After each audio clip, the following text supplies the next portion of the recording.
ఈ ఆదివారం ఒక ప్రత్యేకమైనటువంటి ఆదివారం. ఎందుకంటే వాతావరణం మనకు అనుకూలంగా ఉంది. దేవుడు వర్షాన్ని ఆపాడు, మేఘాలను కలిగించి ఆయన యొక్క ఆనందానికి ఏ ఆటంకం లేకుండా ఆయన సన్నిధిలో ఆయన స్తుతించే భాగ్యం మనందరికీ దేవుడు దయచేసి ఉన్నాడు. ఆమేన్. ఆంధ్రప్రదేశ్లో మనం చూసినప్పుడు బీభత్సమైనటువంటి వర్షం, నిజంగా అది చెన్నైని తాకాల్సినటువంటి వర్షం చెన్నైని దాటి అడిగిపోయింది. ఆ వర్షం చెన్నైలో వచ్చుంటే చాలా ఇబ్బందులు పడిపోయేవారు, చాలా నష్టపడిపోయేవారు. కానీ దేవుడు ఎందుకో ఆ వర్షాన్ని మరణించాడు. ఈ సమయం ఒక మంచి సమయం దేవుడు మనకు దయచేసిన. ఆమేన్. దేవునితో ఒక క్రైస్తవుడు ఎలాంటి అనుబంధం కలిగి ఉండాలి? దేవునితో ఒక క్రైస్తవుడు ఎలాంటి అనుభవం కలిగి ఉండాలి? ఇక్కడ రెండు రకాలు. దేవునితో ఒక క్రైస్తవుడు అంటే ఒక విశ్వాసి ఎలాంటి అనుభవం కలిగి ఉండాలి, ఎలాంటి అనుబంధం కలిగి ఉండాలి? సహజంగా క్రైస్తవులు గమనిస్తే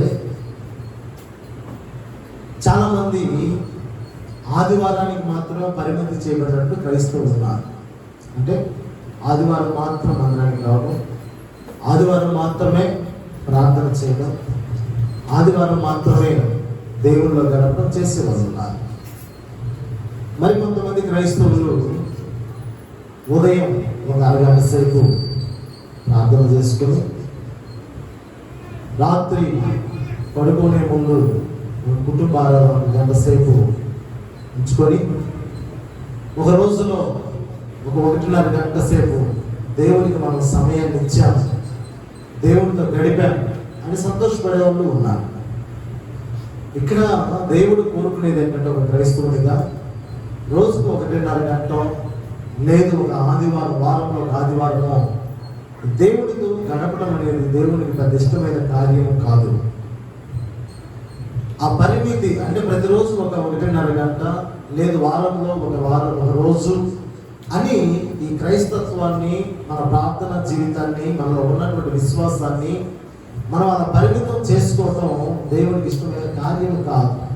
కానీ దేవుడు ఏం ఆలోచిస్తున్నాడయ్యా అంటే ప్రతి క్షణం, ప్రతి గడియ, ప్రతి సమయం ఆయనను మనం స్మరణ చేసుకుంటూ ఉండాలని దేవుని యొక్క ఆశ. అంటే ఆయనకు మనకు ఒక విడదీయరైనటువంటి బంధం. అంటే ప్రతిసారి, ప్రతి క్షణం ఆయన మనసులో, అంటే మన మనసులో ఆయన ఉండాలనేది ఆయన ఇష్టపడుతూ ఉన్నారు. అందును బట్టి భక్తులైనటువంటి పౌలు దశలోనికి సంఘానికి రాస్తూ ఒక గొప్ప మాట అంటారు. మొదటి దశలోనికి రాసినటువంటి పత్రిక 5వ అధ్యాయం 10వ వచనంలో మనం చూస్తే, దశలోనికి రాసినటువంటి మొదటి పత్రిక 5వ అధ్యాయం 10వ వచనం, మనము మేలుకొని ఉన్నను, నిద్రపోవచ్చును, తనతో కూడా జీవించు నిమిత్తము ఆయన మన కొరకు మృతి పొందెను. హల్లెలూయా. క్రైస్తవుల్ని ఎవరిని అడిగినా యేసు ప్రభువు ఎందుకు మృతి చెందాడయ్యా అంటే మన వారి దగ్గర నుంచి సమాధానం ఏంటి?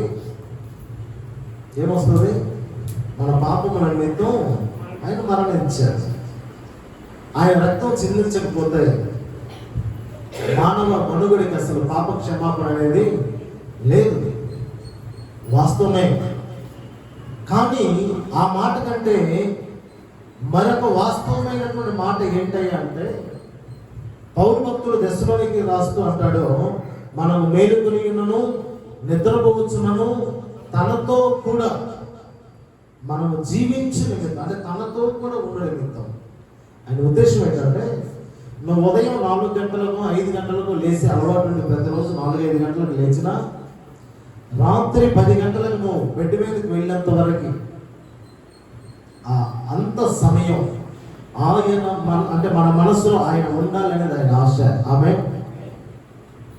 అంటే మనం పని చేసుకుంటూ ఉన్నా, మనం ఉద్యోగం చేస్తూ ఉన్నా, మనం వ్యాపారం చేస్తూ ఉన్నా, మనం ఎన్ని చేస్తూ ఉన్నా మేలుకొని ఉన్నంతసేపు మాత్రమే కాదు, నిద్రపోతూ ఉన్నప్పుడు కూడా ఆయన అంటాడు ఆయనను ప్రతి క్షణం ఆయనతో గడపాలనేది ఆయన ఆశ. ఆమేన్. అంటే మేలుకొని ఉన్నప్పుడు మాత్రమే కాదు, నిద్రపోతూ ఉన్నప్పుడు కూడా ఆయన స్మరణ చేసుకోవాలనేది ప్రభువు కోరుకుంటున్నటువంటి విడదీయలేనటువంటి బంధము కలిగి ఉండాలని ఆయన ఆశపడుతూ ఉన్నాడు. నిజంగా మనం గమనిస్తే ప్రతి క్రైస్తవుడు పని చేసుకుంటూ, వ్యాపారం చేసుకుంటూ, ఉద్యోగం చేసుకుంటూ ప్రతి క్షణం ఆయన్ని జ్ఞాపకం చేసుకుంటూ ఉండగలడా? అంటే బ్రతకగలడా? లేదు, అది సాధ్యమేనా? నువ్వు మేలుకున్న ప్రతి క్షణం ఆయన్ని జ్ఞాపకం చేసుకోవడం, నిద్రపోతూ ఉన్నప్పుడు కూడా ఆయన జ్ఞాపకం చేసుకోవడం, ఇది సాధ్యమేనా అని మనకు ప్రశ్న రావచ్చు. ఒక మాట, అది సాధ్యము కాకపోతే, అది వీలు పడినటువంటి సందర్భం అయితే పౌలు భక్తుడు బైబిల్లో రాస్తుండేవాడు కాదు.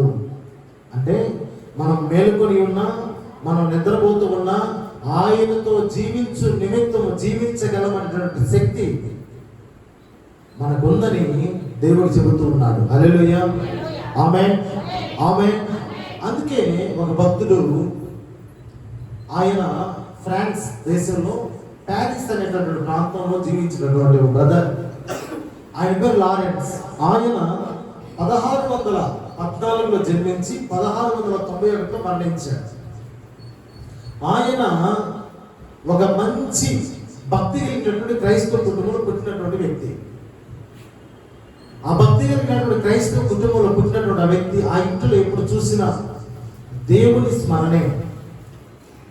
ఆడవారి దగ్గర నుంచి, మగవారి దగ్గర నుంచి, ముసలి వాళ్ళ దగ్గర నుంచి, యవనస్తుల దగ్గర నుంచి, కూర్చున్నా, లేచినా, పని చేసినా, ఏదైనా ఉద్యోగానికి వెళ్ళి ఎక్కడికి వెళ్ళినా కూడా వారి వాతావరణం అంతా ఎలా ఉంటుందంటే దేవుని మాటలతో, దేవుని వాక్యాలతో, దేవుని యొక్క ఆలోచనలతో వాళ్ళు వెళుతూ ఉంటారు.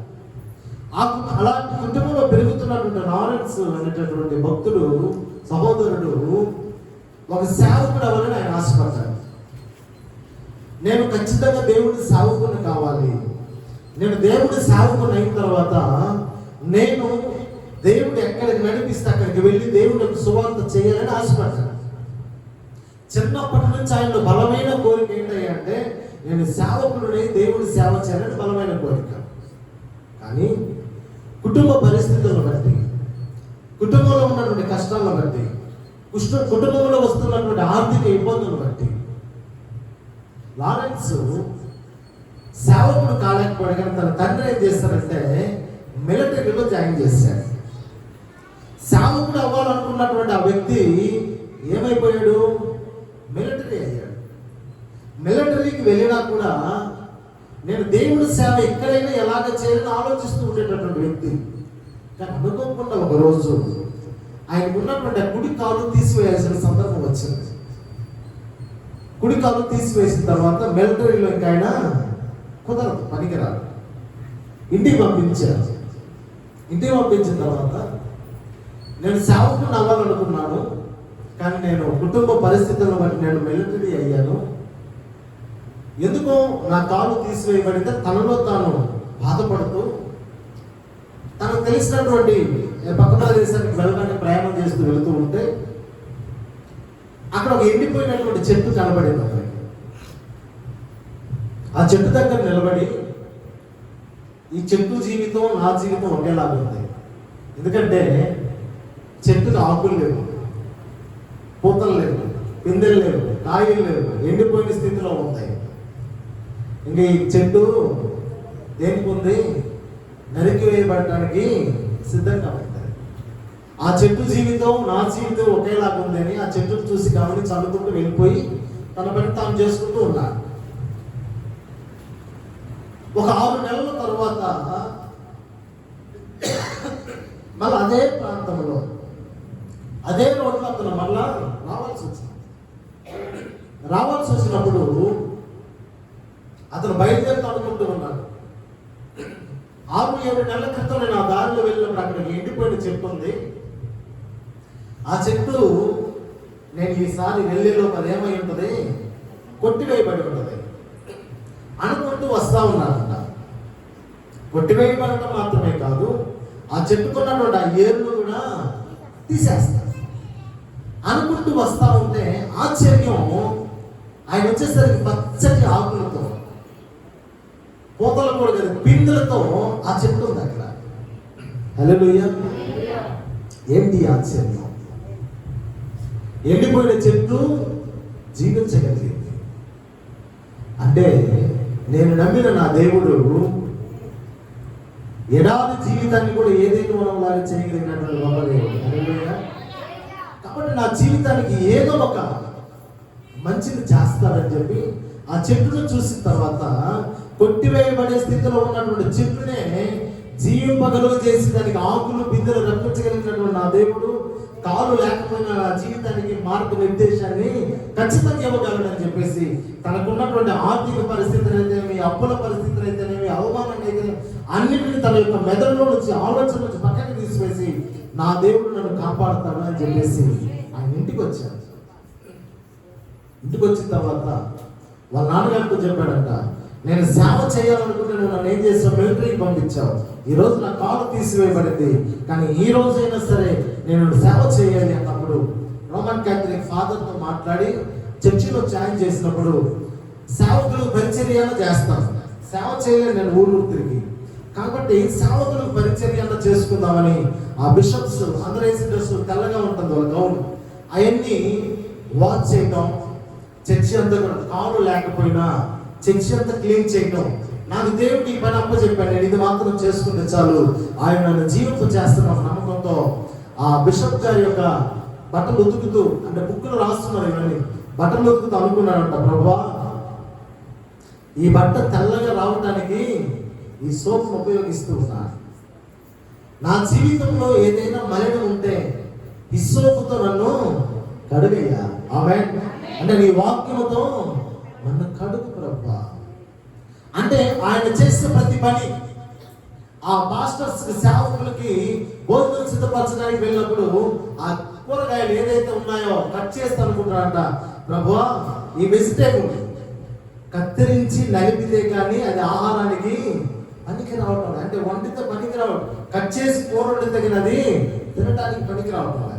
ఇప్పుడు బెండకాయ ఉంది, బెండకాయని అలాగే తినవు, దాన్ని కత్తిరించి కడిగి దాన్ని కూర చేస్తే అది ఆహారానికి పనికి. అలాగే నా జీవితంలో కాకపోయిందని నేను బాధపడ్డా, ఎందుకో నువ్వు నన్ను విరిచావు, అది విరవబట్టే నేను ఈరోజు ఎక్కడ వచ్చి పడ్డాను, నీ సన్నిధిలో వచ్చి పడ్డాను. హల్లెలూయా.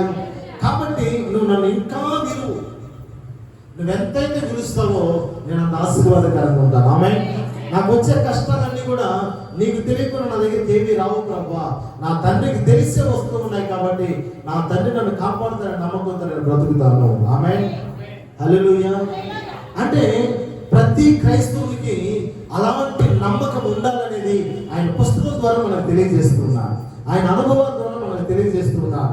ఒకవేళ నీకున్నటువంటి స్థితిగతులను బట్టి, నీ కుటుంబం ఎలాంటి పరిస్థితిలో ఉన్నా, ఎలాంటి కుంగిపోయిన స్థితిలో ఉన్నా, నువ్వు నిరంతరం ఆయనతో కానీ ఉండగలిగితే ఎండిపోయిన చెట్టును చిగురింప చేయగలిగినటువంటి దేవుడు, ఎడారిని ఏదేవరముగా చేయగలిగిన దేవుడు ఈరోజు నీ నా జీవితాన్ని కూడా అలాంటి ఉన్నతమైనటువంటి స్థితిలో నిలబెట్టగలడు. హల్లెలూయా. ఎప్పుడో తెలుసా, ఆయన అంటాడు, నువ్వు మేలుకొని ఉన్నను నిద్రపోతున్నా కూడా తనతో జీవించాలి.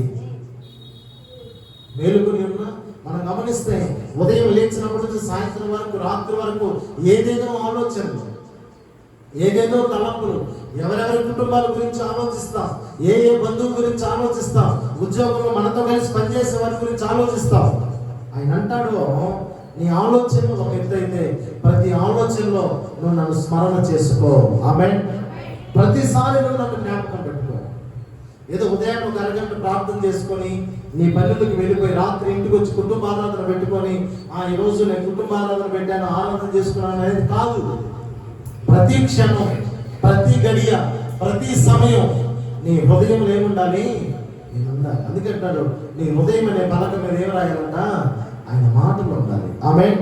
ఎప్పుడు కూడా ఆయన మనం తలుచుకుంటూ ఉంటే నీ మనసులో ఉండే వేదన, నీ మనసులో ఉండే బాధ, నీలో ఉండే కృంగుదల అంతా కూడా నీ నుంచి ఏమైపోతాయి, వెళ్ళిపోతా ఉంటాయి.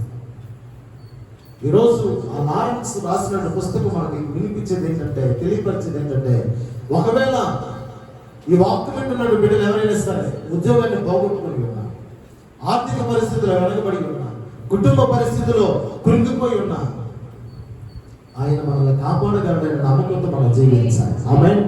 ఎందుకంటే మనం ఆరాధించే దేవుడు జీవము కలిగినటువంటి దేవుడు అయి ఉన్నాడు. హల్లెలూయా, హల్లెలూయా, హల్లెలూయా. 7 నెలల తర్వాత అది నరకబడి ఉంటుంది. అక్కడ ఉన్నటువంటి ఏరు కూడా అక్కడ ఉండదేమో అని తలచుకుంటూ వచ్చి చూశాడు. ఈరోజు ఆ చెట్టు ఏమైపోయింది, ఆకులు కాసి పిందెలు వేసి. అలాగే ఈ రోజు నీ కుటుంబాన్ని చూసినటువంటి వారు ఇంకా అతని జీవితం అంతే, తన స్థితి అంతే. ఈరోజు ఆ కుటుంబం ఇక అభివృద్ధి కావడం అసాధ్యం. ఆ కుటుంబాన్ని ఇంకా అందరూ గౌరవించి లెక్క చేస్తారంటే అసాధ్యం. ఎందుకంటే తన స్థితి ముందు స్థితి కంటే ఈ రోజు ఎలా ఉందంటే చాలా ఇరుకున పడిపోయి ఉంది. ఇంకా ఆ ఇరుకులో నుంచి లేస్తారనుకోవడం కష్టం.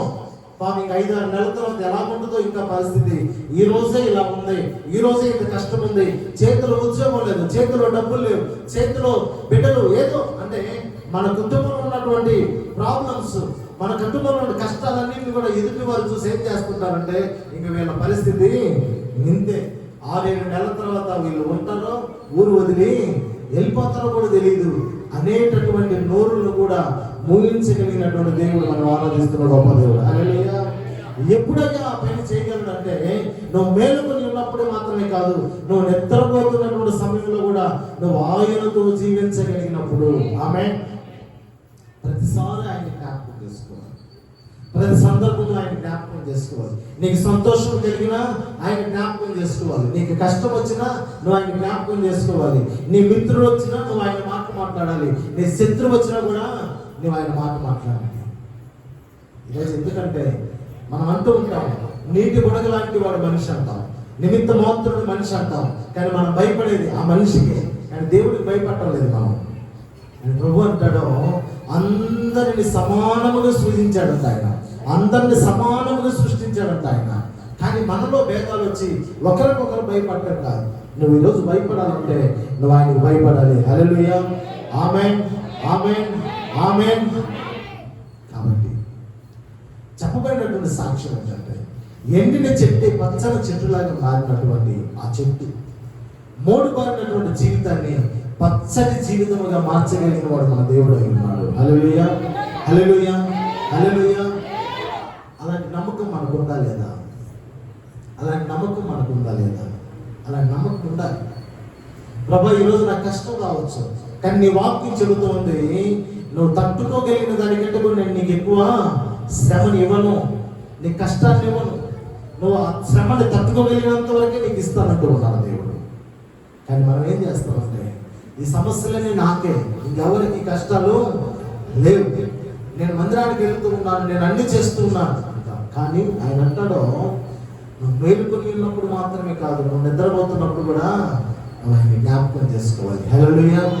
అంటే దాని అర్థం ఏంటంటే నిరంతరం ప్రతి సమయం ప్రతి క్షణం. అలాగా ఈరోజు మనం నిర్ణయానికి వద్దాం, అయ్యా నేను ఈ రోజు కూడా నేను ఉద్యోగానికి వెళ్ళిన, ప్రయాణంలో ఉన్న, బంధువులతో ఉన్న, స్నేహితులతో ఉన్న, నేను ఆయన స్మరణని చేసుకుంటూనే ఉంటానని వాళ్ళు ఎంతమంది ఉన్నారు క్రైస్తవులలో? ఎందుకంటే మనకున్నటువంటి బాధలే దేవుడి కంటే మనకు ఎక్కువగా కనపడుతుంటాయి, మనకున్నటువంటి కష్టాలే మనకు ఎక్కువగా సైతానుడు ఆ విధంగా ప్రేరేపిస్తారు.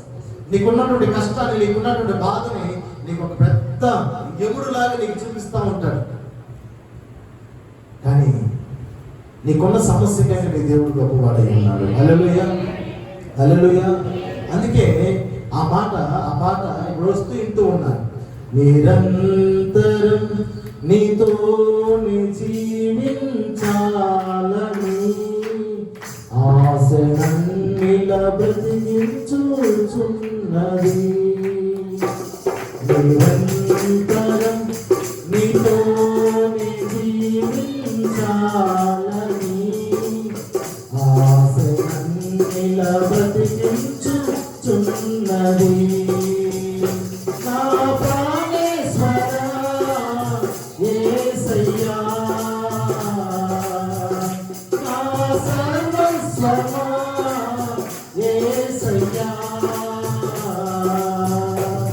నిరంతరం నీతోనే జీవించాలనే ఆశలన్నిలా బ్రతికించుచున్నది. చీకటిలో నేను ఉన్నప్పుడు నీ వెలుగు నాపై ఉదయించెను. చీకటిలో నేను ఉన్నప్పుడు నీ వెలుగు నాపై ఉదయించెను. నీలోనే నేను వెలగాలని, నీ మహిమ నాలో నిలవాలని. నీలోనే నేను వెలగాలని, నీ మహిమ నాలో నిలవాలని. పరిశుద్ధాత్మాభిషేకముతో నన్ను నింపుచున్నావు నీ రాకడకై. నిరంతరం నీతోనే జీవించాలని ఆశలన్నిలా బ్రతికించుచున్నది.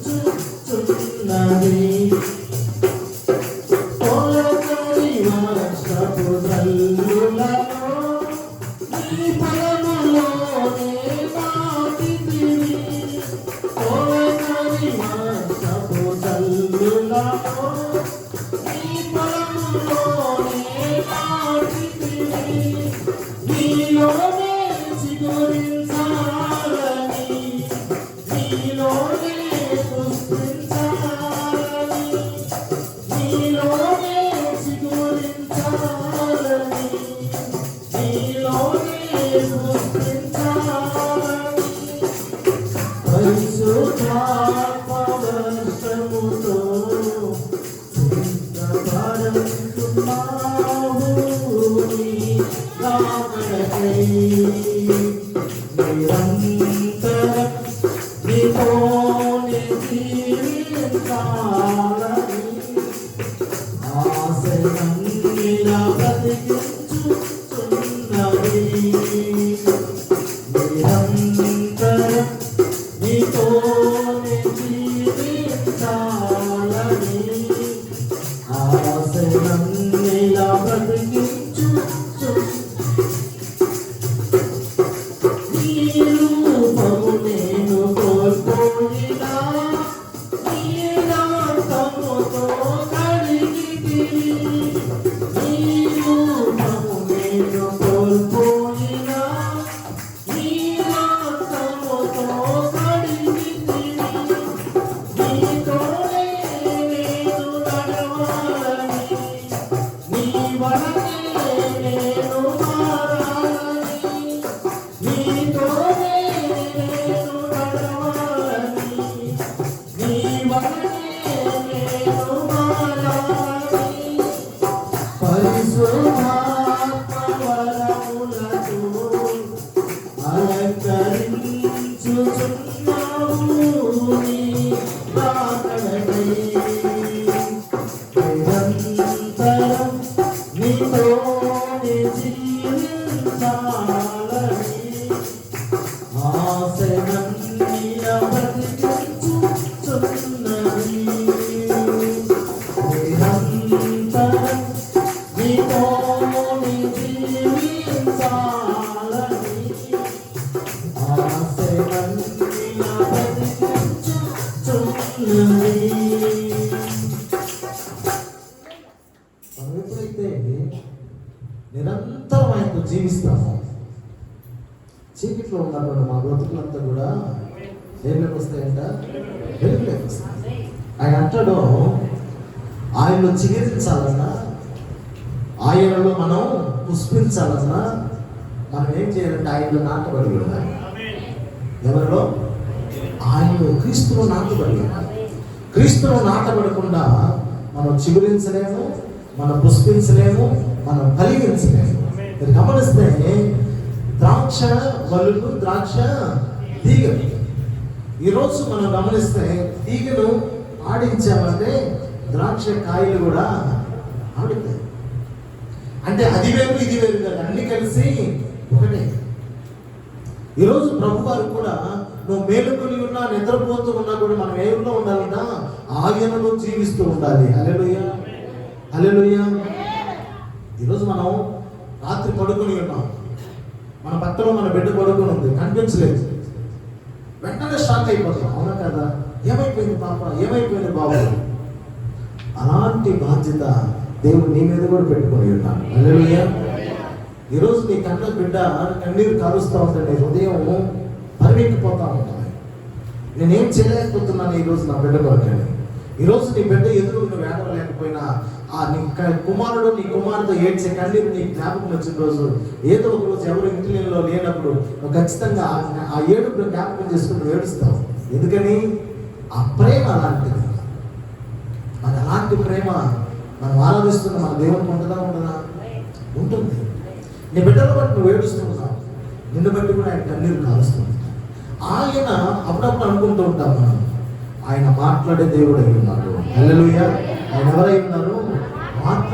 మాట్లాడగలిగిన దేవుడు. అంటే ఆయన జీవము కలిగినటువంటి దేవుడు అయి ఉన్నాడు. లాజరు చనిపోయినప్పుడు ప్రభువు ఏడ్చాడా లేదా? ఏడ్చాడు. అంటే నువ్వు కష్టపడ్డా, నువ్వు బాధపడ్డా, నువ్వు దిగులు పడ్డా, నువ్వు వేదన పడ్డా, నువ్వు కృంగిపోయినా, నువ్వు ఎలాంటి స్థితిలో ఉన్నా, నువ్వు ఎంతైతే బాధపడతావు నీకంటే కూడా ఎక్కువ నీ కొరకు నీ దేవుడు బాధపడతాడు. ఆమేన్. ఆయన మన కొరకు చింతించే దేవుడు అయి ఉన్నాడు. అందుకంటే నీ చింత యావత్తు నా మీద మోపు, నీ భారం నా మీద మోపు అంట. ఈరోజు మనకున్నటువంటి కష్టాన్ని, మనకున్నటువంటి బాధ్యత మరొకరి మీద మోపుతున్నామంటే ఎవరి మీద మోపుతాం? మనం బయట వారి మీద మోపగలమా? మన రక్త సంబంధం అయితేనే మోపగలం. ఆయన రక్తం ద్వారా కడగబడినటువంటి మనల్ని బట్టి చెబుతున్నాడు, నీ చింత యావత్తుని నా మీద మోపు. నీ బిడ్డలకు ఉన్నటువంటి కష్టాన్ని నువ్వు ఎలాగైతే మోస్తున్నావో, బలాయిస్తున్నావో, నీ కష్టాన్ని, నీ భారాన్ని అంతటి కూడా మోయడానికి ఆయన సిద్ధంగా ఉన్నాడు. కానీ మనం ఆయన జ్ఞాపకం చేసుకోలేదు. మనం మేలుకొని ఉన్నప్పుడే మర్చిపోతున్నాం ఆయన్ని. నిద్రపోయేటప్పుడు మర్చిపోకుండా ఉంటామా? కొన్నిసార్లు టీవీ రిమోట్ చేతిలోనే ఉంటుంది, నిద్రపోయేస్తాం. ఇప్పుడు టీవీ రిమోట్ మర్చిపోయాం, మొబైల్ చేతిలోనే ఉంటుంది, ఇలా ఉంటుంది, చూస్తూ ఉంటాం, తక్కువ పడిపోతుంది మొబైల్. ఏంటంటే నిద్ర. కరెక్టే కాదా? చేతిలో చూస్తూ ఉంటాం, మనకు తెలియకుండా. ఇప్పుడు దానికి ఒక స్టైల్ వచ్చింది, ఏంటంటే వెనక ఒక రింగ్ ఇచ్చాడు, అంటే పడిపోకుండా అలా చూస్తూ ఉండొచ్చు, రింగ్లో వేలు పెట్టి. అవునండి. అంటే సాతానుడు తన వైపుకి నిన్ను మళ్లించుకోవడానికి దానికి ఏమేమి చేయాలో ఎన్ని చేస్తూ ఉన్నాడు. ఇప్పుడు ఏంటంటే ప్రాక్టికల్గా మనం ఆలోచించాల్సింది ఏంటంటే, ఈ రింగ్ నందువల్ల ఇంకా నా నిద్ర పాడైపోతుందేమో, ఇంకా నేను ఎక్కువసేపు ఆ మొబైల్ తోటి 1-2 సార్లు మొబైల్ కింద పడిపోయింది అనుకోండి, అమ్మో పగిలిపోతుంది, నాకు నిద్ర వచ్చేస్తుంది, పక్కన పెట్టేస్తాను. ఆ రింగ్ ఉన్నది అనుకోండి, ఆ పక్కన పెట్టేదాన్ని కూడా మనం పక్కన పెట్టాం. కాబట్టి ఈ లోకంలో ఉన్నటువంటి కొన్ని విషయాలని మనకై మనముగా జ్ఞానముగా పక్కకు నెట్టేస్తూ ఉండాలి. ఈ లోకం ఎలాంటిది అంటే నేను ఆకర్షిస్తూ ఉంటుంది. ఈ లోకం ఎలాంటిది? నేను ఆకర్షిస్తూ ఉంటుంది. ఈ భూమికి ఆకర్షణ శక్తి ఎక్కువ. కానీ మనం ఈ భూమి కొరకు కాదు, మనం ఆ భూమి కొరకు ఎదురు చూసేవాళ్ళం. హల్లెలూయా. ఆ భూమి కొరకు ఎదురు చూస్తుంటే మనం వాటి కొరకు మనం వేగిరి పడలేదు తప్ప వీటి కొరకు మనం వేగిరి పడే వారుగా ఉండకూడదు. కానీ మనం మేలుకున్నంతసేపు మనం వేటి కొరకు వేగిరి పడుతున్నామా అంటే వీటి కొరకు వేగిరి పడుతున్నాం. అందుకే మొదటి యోహాను 1వ అధ్యాయం 7వ వచనంలో మాట్లాడతాడు. యోహాను రాసిన మొదటి పత్రిక 1వ అధ్యాయం 7వ వచనంలో, అయితే ఆయన వెలుగులో ఉన్న ప్రకారం మనము కూడా వెలుగులో నడిచిన ఎడల మనము అన్యోన్య సహవాసం గలవారమై యుందుము. యేసు రక్తము ప్రతి పాపము నుండి మనలను పవిత్రులుగా చేయును. ఆమేన్. మనం ఎలా నడవాలి? వెలుగులో నడవాలి. వెలుగనగేంటి? వెలుగనగేంటి? నీ వాక్యము నా పాదములకు దీపమును వెలుగునై. హల్లెలూయా. అంటే వాక్యానుసారంగా జీవించాలి, వాక్యం ప్రకారం జీవించాలి. చాలా మంది సేవకులు వాక్యం చెప్తా ఉంటే, ఈరోజు పాస్టర్ అంతా నాకే వాక్యం చెప్పాడు, నా గురించే వాక్యం చెప్పాడు అంటాడు. నీ గురించి చెప్పిందని నీ హృదయానికి తోస్తుందంటే ఖచ్చితంగా అది నీకోసమే, దేవుడే నీతో మాట్లాడించాడు. హల్లెలూయా. అదే కమిటీ ఉండే సంఘం మనకు పక్కన తీసి పారేస్తారు పాస్టర్ గారు. ఈరోజు నీ హృదయంలో గుచ్చుకున్నట్టు ఈరోజు వాక్యం ఉంది అంటే, నిన్ను హత్య చేసినట్టు ఈరోజు వాక్యం ఉంది అంటే, నిన్ను బాధపరిచినట్టు నీకు వాక్యం ఉంది అంటే, నిన్ను దేవుడు హెచ్చరిస్తూ ఉన్నాడని దాని అర్థం. ఎందుకంటే నువ్వు వెలుగులో నడవవలసినటువంటి వాడవు, నువ్వు వెలుగులో నడవవలసినటువంటి దానవు. నువ్వు ఎలాగో నడుస్తున్నావు, చీకటిలో నడుస్తున్నావు కాబట్టి నేను వాక్యం అనేటటువంటి దీపము ద్వారా, వాక్యం అనేటటువంటి వెలుగులో నడవమని వాక్యముతో నేను హెచ్చరిస్తూ ఉన్నాను. కాబట్టి నువ్వు వాక్యం ప్రకారం జీవించినట్లా నువ్వు ఎలాగంటే వెలుగులో జీవించి ఆయనతో కూడా అన్యోన్య సహవాసం కలవాలని ఉంటామంట. ఆమె నేను గడిచిన వారం చెప్పాను, శత్రువు ఎక్కడి నుంచి రావడానికి, శత్రువు ఎక్కడి నుంచి వస్తాడు? దేవుని బిడ్డల నుంచి, అంటే మందిరంలో నుంచే మందిరానికి శత్రువు, కుటుంబం నుంచే కుటుంబానికి శత్రువు. మన ఇంటికి మనల్ని ఇబ్బంది పెట్టాలని, మనల్ని అవమానపరచాలని, మనల్ని కష్టపెట్టాలని మన బయట ఎవరు మనల్ని అనుకోడు. ఎందుకంటే ఎవరి కష్టం వాడిది. ఎవరైనా మనల్ని ఇబ్బంది పెట్టేది, ఎవరు మనల్ని కష్టపెట్టేది అంటే ఇంటిలో వాళ్ళే. ఎవరంట? ఇంటిలో వాళ్ళే. ఇంటిలో వాళ్ళు ఎవరయ్యా అంటే బయట నుంచి వచ్చిన వాళ్ళు కూడా కాదు, ఒక గర్భముల నుంచి వచ్చినటువంటి వాళ్ళే. కానీ దేవుడు అలాంటి పక్షపాతి కాదు. అలాంటి మనసు కలిగిన వారి వీళ్ళు కూడా మనం ఆదివారం మీద ప్రార్థన చేస్తాం, ఆదివారం మీద ప్రభు బలాలు చేయవేస్తాం. చేసేదంతా ఏదో పనులు, పాడేదంతా దేవుడి పాటలు, చేసేదంతా ఏదో పనులు, పాడేదంతా దేవుడి పాటలు. కానీ దేవుడు అంటూ ఉన్నాడు, ఏ రోజైనా సరే సంవత్సరంలో ఏ వాక్యం ఎక్కడైనా సరే అది నీ సేవకుల ద్వారా అయినా, పక్క సేవకుల ద్వారా అయినా, అది నా గురించి కాదు, నేను తుడి చేసుకొని ఒకటి ఈ వాక్యం నా కోసమే నా దేవుడు నాతో మాట్లాడుతూ ఉన్నాడు. హల్లెలూయా. ఆయన నువ్వు ఎప్పుడైతే ఆలోచించి ఆయన వెలుగు ఉన్నాడు కాబట్టి ఆ వెలుగులో మనం నడుస్తామో అప్పుడే మనం అన్యోన్య సహవాసం గలవారమై ఉంటాము. అప్పుడు ఆయన కుమారుడైన యేసు రక్తము మనలో ఉన్నటువంటి ప్రతి పాపం నుండి మనం ఏం చేస్తుంది? పవిత్రులుగా చేస్తుంది. హల్లెలూయా. అదే బుద్ధి కలిగిన కన్యకలు, బుద్ధి లేని కన్యక. నువ్వు పవిత్రుడు అయ్యావా? బుద్ధి కలిగిన కన్యకలు అంటావు. నువ్వు పవిత్రుడు కాలేదా? నువ్వు బుద్ధి లేని కన్యక. మనం అనుకుంటాం దివికలు అంటే కొవ్వొత్తులు క్యాలకి పట్టుకున్నారని కాదు. ఇక్కడ పవిత్రపరచబడాలి. మారు మనసు పొందావు, బాప్తిజం తీసుకున్నావు, ప్రభు బలాలు చేయవేస్తున్నావు, కానీ నువ్వు ప్రతి పాపం నుండి కడగబడ్డావా అనేది చాలా ప్రాముఖ్యం. ఎప్పుడైతే ప్రతి పాపం నుండి కడగబడతావో అప్పుడు ఆయనతో నువ్వు అన్యోన్య సహవాసం కలిగి ఉంటావు. ఎప్పుడైతే ఆయనతో అన్యోన్య సహవాసం కలిగి ఉంటావో ఆయన దగ్గర ఉన్నటువంటి ప్రతి ఆశీర్వాదం నిన్ను, నీ కుటుంబాన్ని దర్శిస్తూనే ఉంటుంది. ఆమేన్. హల్లెలూయా. ఈరోజు ఆయన దగ్గర ఉన్న ఆశీర్వాదాలు, ఆయన సంఘంలో ఉన్న శాంతి సమాధానం మన కుటుంబం దగ్గర రాలేకపోవడానికి కారణం ఏంటంటే మనం ఇంకా వెలుగులో ప్రకాశించలేకపోతున్నాం. కాబట్టి ఈరోజు మనకు వాక్యం నేర్పిస్తున్నది ఏంటంటే మనం మేలుకొని ఉన్నా, మనం నిద్రపోతూ ఉన్నా ఆయనతో జీవించే వారమై ఉండాలి. హల్లెలూయా. మనం ఆయనను స్మరణ చేసుకునే వారమై ఉండాలి. ఈరోజు ఇక్కడ వాక్యం చెప్పుకున్నామంటే ఇంటికి వెళ్ళిన తర్వాత ఇంకా వాక్యాన్ని మనం ఎవరితో పంచుకోం. కానీ దేవుడు అంటాడు, ఈ రోజు చెప్పబడినటువంటి వాక్యాన్ని నీ ఉద్యోగంలో నీ స్నేహితులకు చెప్పి, నీ పక్కింటి వారికి చెప్పి, నీ బంధువులు. మనం ఫోన్లో గంటల ఏదో విషయాలు మాట్లాడతాం. ఆ విషయాల నుంచి మాట్లాడేటప్పుడు ఈరోజు మా చర్చిలో ఈ వాక్యం చెప్పారమ్మా. ఎందుకంటే ఇద్దరు సంభాషణల మధ్య దేవుడు ఉంటాడు. హల్లెలూయా. ఆయన ఒకే మాట అంటాడు, ఎక్కడ ఇద్దరు ముగ్గురు కూడి, మధ్యలో ఏమొస్తుంది? మధ్యలో దాని తర్వాత నా నామము అంటే ఆయన గురించి మాట్లాడితే ఆయన ఉంటాడు. బస్ స్టాండ్లో 1000 మంది, రైల్వే స్టేషన్లో 1000 మంది, అందుకని అక్కడ ఉండడు. ఆయన నామం ఎక్కడైతే ఉంటుందో అక్కడ మాత్రమే ఉంటాడు ఆయన. బాగా గమనించండి. ఎక్కడ ఇద్దరు ముగ్గురు కూడి నా నామమును స్తుతిస్తాను.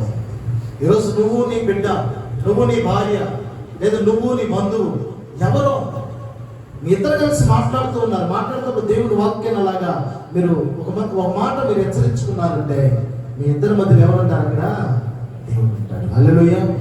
కాబట్టి ఈరోజు మనం నేర్చుకునే పాఠం ఏంటంటే ఆయన రక్తం మన పాపం నుంచి మనం విముక్తి కలిగించవచ్చు. మన పాపం నిమిత్తం ఆయన చనిపోయి ఉండొచ్చు, అంత మాత్రమే కాదు, ఆయన మనతో ఉండాలి అంటే మనం మేలుకొని ఉన్నా, నిద్రపోతూ ఉన్నా మనం ఆయన జ్ఞాపకం చేసుకుంటూ ఉండాలి. హల్లెలూయా. అది సాధ్యం కాకపోతే పౌలు భక్తుడు ఇక్కడ రాసేవాడు కాదు. అది కింద లైన్ అంటాడు. అదే మాట చదువుదాం. దశలోనికి రాసిన మొదటి పత్రిక 5వ అధ్యాయం 13వ వచనం నుంచి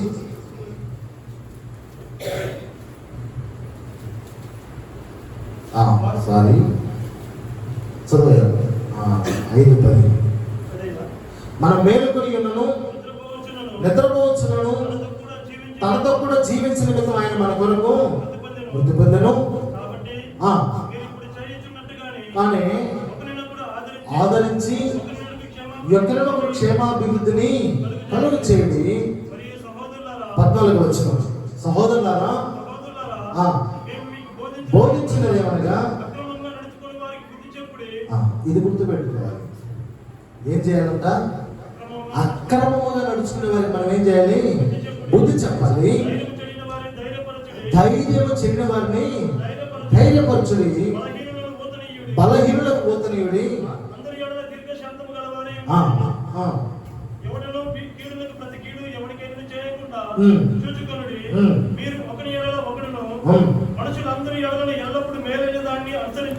నడుచుకుని ఇది వాక్యానుసారంగా జీవించడం. నువ్వు చీకటిలో నుంచి వెలుగులోకి రావాలంటే నువ్వు పాటించాలి. ఏంటంటే, ఎవరైనా భయపడుతున్నారు ఇంకా వారిని భయపించడం, ఎవరైనా భయపడుతుంటే వారిని ఇంకా భయపించడం, అక్రమంగా నడుచుకుంటూ ఉంటే బుద్ధి చెప్పమా, చూస్తున్నట్టుంటాం. తప్పు చేస్తానయ్యా, ఇది చేయకూడదు నాయన, నువ్వు ఇలా చేస్తుంది మరొకటి, అది నీకు మాత్రమే కాదు, నీ వల్ల పక్క వారికి కూడా అది ఇబ్బందికరంగా ఉంటుందని మనం చెప్పగలం. బైబిల్ క్లియర్గా చెబుతుంది. అంటే మనం అందరం చెప్పకపోయినా, మన కుటుంబంలో ఉన్నటువంటి సభ్యులకైనా మనం తమ్ముడు ఉంటాడు, చెడిపోతూ ఉంటాడు, తమ్ముడు వీళ్ళు చెప్పరు. ఎందుకంటే చెప్పొచ్చు కదా విధం, మనకి ఎందుకులే అనుకోండి, మనకి ఎందుకులే సార్ వాడు ఎక్కకపోతే మనకి మన మాటలేకి రాడు, వాడు మనం చెబితే ఉండవు. కానీ బైబిల్ చెబుతుంది, చెప్పడం నీ బాధ్యత. చెప్పడం నీ తమ్ముడు కానీ, నీ అన్న కానీ, నీ చిన్న ఆయన కానీ, ఎవరైనా కానీ మార్గం తప్పిపోతూ ఉంటే, అక్రమంగా నడుచుకుంటూ ఉంటే వారిని పిలిచి బుద్ధి చెప్పవలసిన బాధ్యత మనందరి మీద ఉంది. బయట వారికి అయితే మన మాట విన్నారు, కానీ మన కుటుంబ సభ్యులైనా మనం రెండో మాట ఉంటాడు అక్కడ, ధైర్యము చెరిన వారిని ధైర్యపరచుది.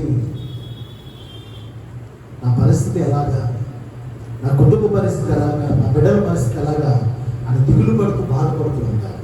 మనం ధైర్యపరచాలి. అయ్యా దేవుడు ఉన్నాడు, నన్ను ఆశీర్వదించే దేవుడు నిన్ను కూడా ఆశీర్వదిస్తాడు, నాతో మాట్లాడే దేవుడు నీతో కూడా. నువ్వేమి ఇవ్వాల్సి ఉంటుంది అక్కడ అంటాడు, నేనేదో తీసుకుని ఇవ్వమని చెప్పట్లా దేవుడు, అన్నీ కూడా నీ నోటి ద్వారా చేయగలిగిన పనులను మాత్రమే చెబుతున్నాడు అక్కడ ప్రభు. అంటే ధైర్యం చెడిన వారిని ధైర్యపరచుడి, బలహీనులకు పోతనీయుడి. అందరూ ఎలా ఉండాలంట? దీర్ఘ శాంతము గలవారై. ఎవరికన్నా కోపం వచ్చింది అనుకో, రొట్టెల పెనము నల్లగా అయిపోయి ఉంటుంది. అది ఎట్లుంటుంది? రొట్టెల పెనము వాళ్ళ ముఖం చూస్తే అట్లుంటుంది. ఆ రోజు ఎట్లుంటుంది? రొట్టెల పెనము లాగా ఉంటుంది.